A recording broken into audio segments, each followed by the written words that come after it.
అందరికీ నమస్కారం. నేను చిక్మంగళూరులో ఉన్నాను. అక్కడ సిగ్నల్స్ ఉండవు. హోటల్కి రాగానే కొంతమంది ఫ్రెండ్స్ నాకు మెసేజ్ చేయడం జరిగింది, ఇలాగ రామోజీరావు గారు లేరు అనే విషయం.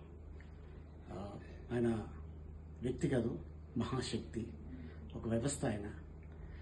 ఒకరోజు నేను స్టూడియోకి వెళ్ళినప్పుడు, సార్ ఈ స్టూడియో పెట్టాలనే ఆలోచన ఇంటికి వచ్చింది మీకు అనగానే, నేను భోపాల్కి ఉద్యోగం కోసం వెళ్ళాను.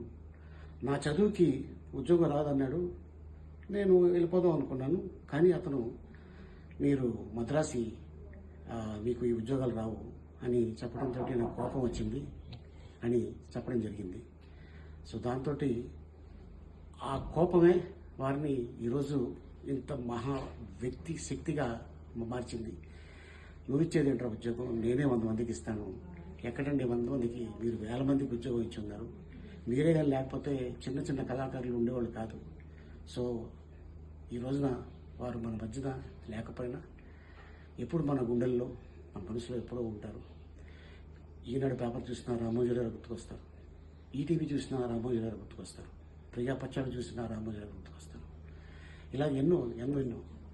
సో ఏది ఏమైనా ఈ రోజున మన మధ్యన వారు లేకపోవడం నిజంగా చాలా బాధాకరం. వారి కుటుంబ సభ్యులకి నా ప్రగాఢ సానుభూతి తెలుపుతున్నాను. నమస్తే.